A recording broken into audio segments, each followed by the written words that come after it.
Kalau misalnya masih malas sholat, jangan berhenti untuk coba supaya kita bisa untuk rutinin ya sholat ya. Iya. Karena apa ya? Kalau menurut saya secara pribadi sih orang malas itu kan efek ya. Yang harus kita perbaiki itu sebenarnya adalah pola pikir kita sebenarnya, bukan aktivitasnya. Karena aktivitas itu kan cuma hasil daripada pola pikir ya. Ya. Nah jadi harus dipikir dulu apa yang membuat dia jadi malas sholat itu sebenarnya. Jadi bukan aktivitasnya. Jadi kalau ada orang misalnya ada orang dia bilang saat saya malas untuk sholat, saya bilang ya udah ayo kita coba belajar dulu.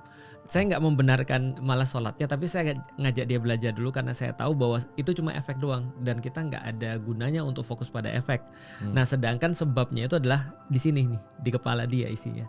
Jadi daripada kita paksa ya mendingan kita ajak dia ngobrol kenapa dia malas sholat. Iya biasanya karena 5 waktu kebanyakan gitu, atau enggak ya udah gimana ya, kayaknya tuh udah kebanyakan dosa kemarin-kemarin, udah kayak gitu tuh tadi. Itu yang saya bilang efek. Jadi contoh ya misalnya how come ketika ada orang misalnya ketika dia udah jatuh cinta sama seseorang Mas misalnya dia bahkan nggak usah disuruh, dia akan minta untuk disuruh. Apa yang bisa aku lakuin lagi buat kamu? Kamu mau nggak makan ini? Kamu nggak makan ini? Aku ada restoran yang paling bagus nih. Ini restoran mahal loh, tapi untuk kamu nggak apa-apa. Dia bahkan minta masalah. Jadi orang yang jatuh cinta itu minta masalah kan gitu.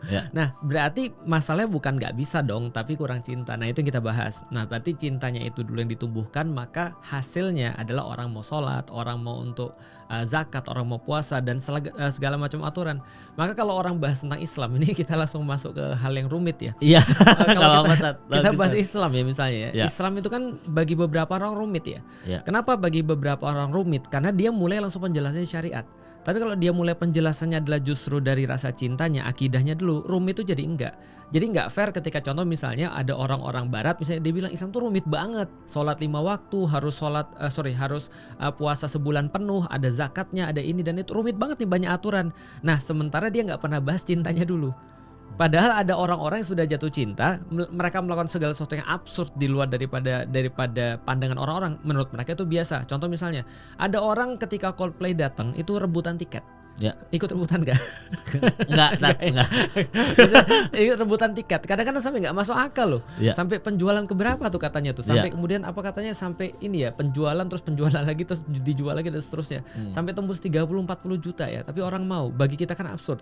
Tapi kita nggak bisa judging juga sih. Kenapa? Karena bagi mereka yang jatuh cinta itu wajar. Gitu maksudnya, itu adalah sesuatu biasa gitu maksudnya. Jadi justru orang jatuh cinta tuh minta direpotin. Ini apalagi harus kita lakukan gitu kan ya. Nah jadi 5 waktu itu intinya menjadi berat kalau cintanya masih segitu. Jadi yang harus ditingkatkan cintanya dulu. Termasuk ketika ada orang bilang saya tuh terlalu banyak dosa. Justru itu sholat itu tidak didesain untuk orang yang sudah nggak punya dosa. Justru sholat itu didesain untuk orang yang punya dosa. Makanya dia sholat. Artinya sholat itu kan bagi orang punya dosa ya Mas ya. Yang ketika terakhir kali kita selesai kita sholat terakhir itu kita sudah assalamualaikum warahmatullahi kita nggak disuruh bilang alhamdulillah keren banget gue kita disuruh bilang astagfirullahaladzim. Kita justru merasa bahwa kita punya dosa makanya kita sholat. Jadi mindset sebenarnya. Tapi menarik tadi Tat soal Islamnya jadi kebanyakan dalam tanda kutip ya, dalam kebanyakan aturan itu tadi ada najis apa segala macam, harus wudunya harus benar baru diterima. Belum mungkin kemarin mereka lupa mandi wajib apa segala macam. Jadi kayak banyak sulit banget sih gitu misalnya. Saya pernah ada di sesi seperti itu Tat. Jadi kayak awalnya mungkin kalau saya memang kecil SD-nya Muhammadiyah. Jadi secara nggak langsung sholat duha gitu-gitu aja udah dididik dari kecil kan. Benar. Awal-awal karena ketidaktahuan Tat. Jadi ya go on aja. Mandi wajib mungkin begini gitu. Wudu ya ikutin apa yang diperintah aja. Doa iftitah ya udah gini. Al-Fatihah yang penting rukun rukun sholatnya penting jalan apa segala macam. Tiba-tiba makin dalam tahu Islamnya. Oh ternyata ada najis yang kita nggak bisa lihat, tapi kita nggak bisa sholat. Habis itu ada kayak wudu tuh harus bener, harus sampai sini, kaki harus bener semua, kalau nggak diterima.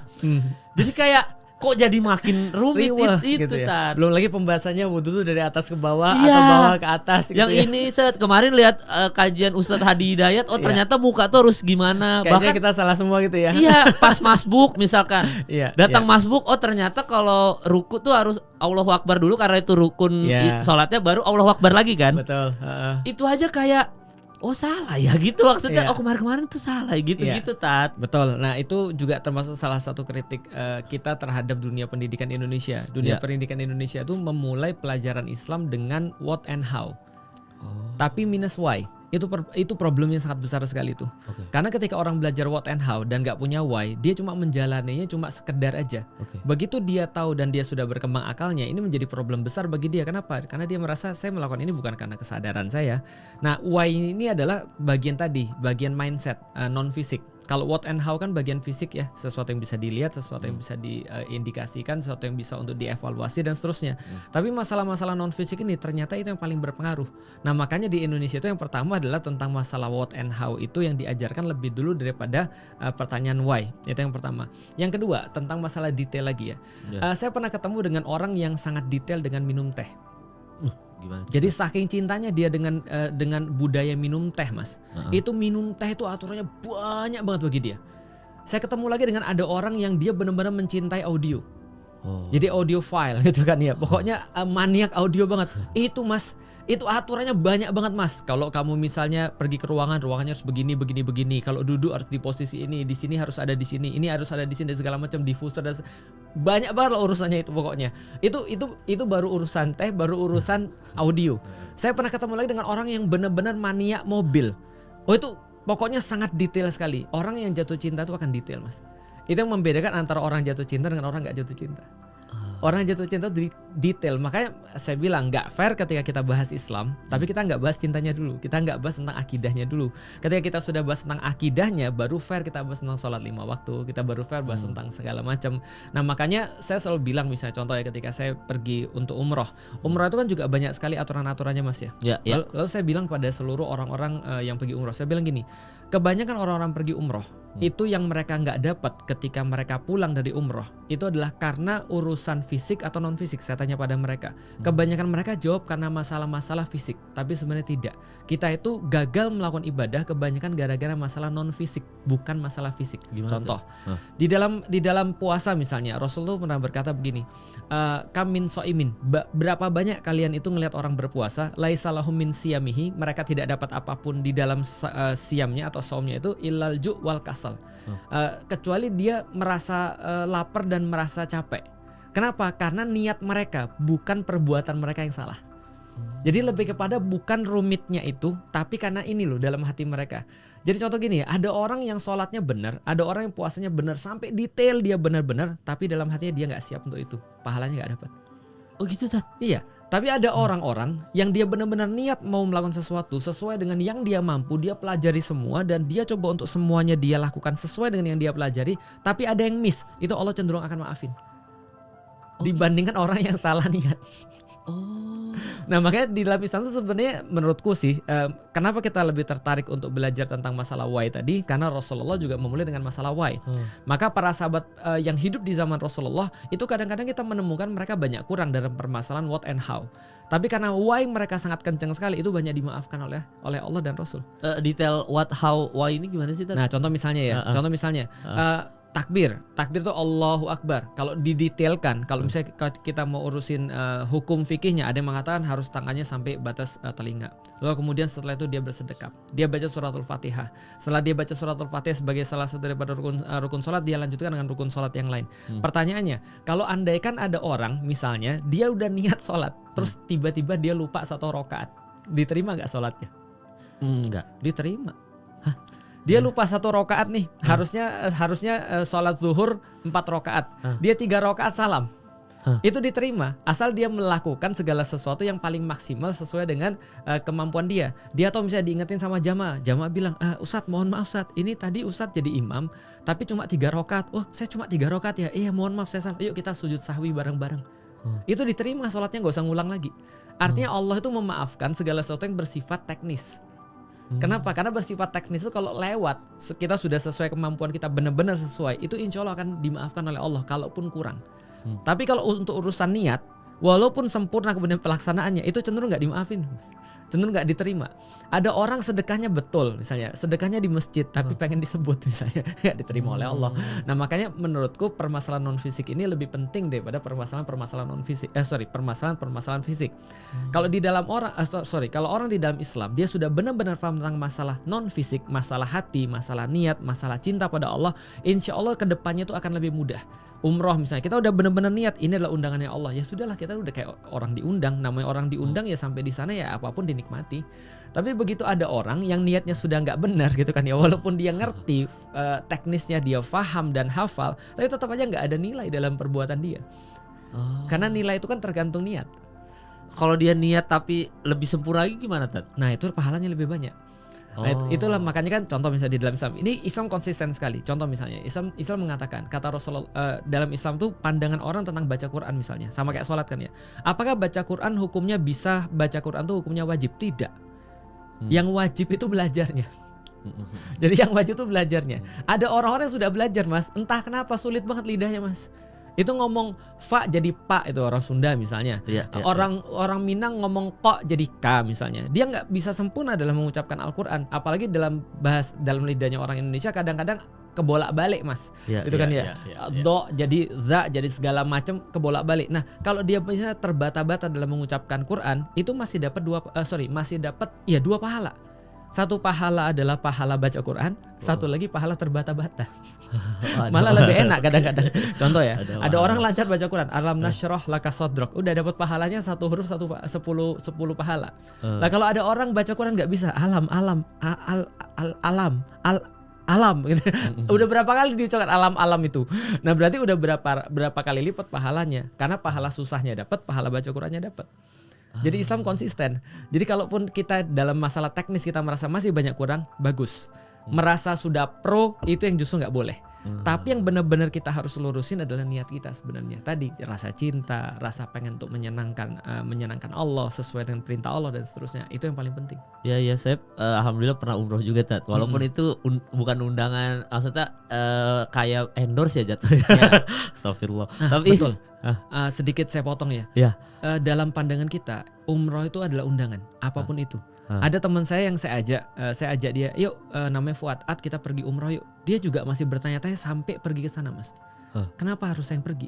Kan masih banyak yang lain. Umroh ini nggak masuk bucket list saya dalam tahun ini. Dia bilang bucket list dia pergi ke Seoul misalnya, pergi ke Korea karena dia suka Korea. Kenapa saya dan segala macam. Disitulah kita jelasin bahwa umroh itu bukan pilihan kita. Adapun saya ngajak kamu itu cuma masalah syariatnya aja, masalah kenyataan. Tapi sebenarnya yang ngundang kita tuh Allah. Karena yang nganggap hambanya itu pantas atau tidak Allah, mau percaya mau enggak itu, tapi itu kenyataannya. Buktinya adalah kalau seandainya umroh itu bukan undangan, banyak orang lebih kaya daripada kita tapi nggak bisa pergi. Iya juga. Ada orang yang pergi, Mas, sampai bandara itu nggak masuk ke Ka'bah, Mas. Nggak, maksudnya sampai bandara dia stres, lalu kemudian sakit, lalu kemudian pulang lagi. Setelah zamannya pulang lagi. Ada yang nyampe hotel, Mas, sakit sampai pulang. Ada yang nyampe hotel nggak sakit nggak apa, kayak istri saya haid, nggak bisa ibadah di masjid. Umroh itu undangannya Allah. Sesukanya Allah mengundang siapa. Nah syariatnya ya ada orang dapat endorse, ada orang misalnya dibayarin, ada orang misalnya dengan uangnya sendiri, itu syariat. Tapi esensinya umroh itu undangan.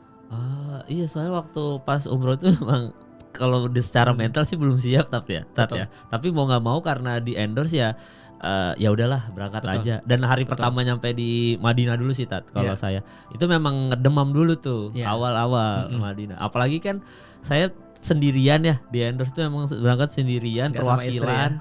Iya, belum nikah, Tat, waktu itu. Belum nikah. Dan harusnya sama almarhum bapak saya. Cuma waktu itu bapak lagi sakit-sakit jadi nggak bisa berangkat. Jadi ya udah saya berangkat sendiri aja deh, soalnya nggak bisa di cancel kan. Betul. Pas berangkat sendiri emang di kamar itu bertiga sama orang yang saya nggak kenal, Tat. Jadi nggak enak ya? Iya, jadi kayak makin kayak bahkan ngomong ke pihak endorse aja, saya boleh kamar sendiri segitunya, Tat. Boleh kamar sendiri nggak saya? Pas saya awkward nih sama orang nggak saya kenal gitu. Nggak bisa, Mas Kemal, harus bareng-bareng. Emang gitu aturannya. Oh ya udah, oke. Akhirnya sekamar berempat, hari pertama demam, dan di situ ada bapak-bapak emang. Nah percaya nggak percaya, ternyata bapak itu akhirnya kita solid sih memang ke Gua Hiro bareng aja jadi solid gitu. Cuma si bapak-bapak ini entah kenapa akhirnya menjadi sosok bapak saya gitu, menggantikan gitu yang tadinya saya harus ngurus bapak saya untuk tawaf apa segala macam, safa marwah gitu. Akhirnya saya jadi ngurus beliau ini. Ajib. Jadi gitu Tat, tapi memang begitu sholat di situ Tat ya, karena mentalnya bukan mental mau ibadah, keterharuannya tidak ada. Betul. Lewat makam Nabi ya merinding tapi kayak udah gitu. Lihat Ka'bah pun berharap mau nangis pun tidak. Sampai pada akhirnya ngelihat orang-orang sholat kayak orang-orang Arab ini sholat kayaknya semau-mau mereka ya. Kayaknya entah dia mazhab apa kita nggak tahu ya. Tapi jelas kayak oh kok sholat begitu ya? Ya pegang-pegang lagi. Ya apa pokoknya nggak sesuai dengan apa yang saya aja. Ya maksudnya orang Arab ternyata sholat. Di situ saya nyadar yang itu tadi yang mungkin mungkin ya udah yang penting cinta Allah aja ya. Betul. Gitu-gitu Tat. Ya itulah memang pentingnya kenapa kita tapi apapun keadaannya itulah undangan namanya. Ada orang nanya sama saya, Ustadz kalau umroh itu adalah undangan dan haji itu adalah undangan, how come misalnya ada orang yang bandit misalnya, udah kita tahu lah dia tuh bandit atau orang yang gak pantas banget, kenapa bukan aku? Itu aku bilang undangan tadi. Dan bisa jadi undangan kepada dia itu adalah ya karena Allah pengen dia untuk bertaubat misalnya, bisa jadi. Atau bisa jadi itu adalah sebuah kejadian Allah undang dia supaya untuk jadi sebuah ujian bagi orang-orang yang belum pergi. Bisa jadi apapun itu ya, itu kan namanya kita sudah bilang bahwa itu kan Baitullah, itu kan rumahnya Allah, dan kita sudah tahu bahwasanya setiap orang-orang yang umroh misalnya dikatakan duyufur rahman, tetamunya Allah, berarti ya kalau tetamunya Allah ya yang punya rumah itu terserah dia mengundang siapa.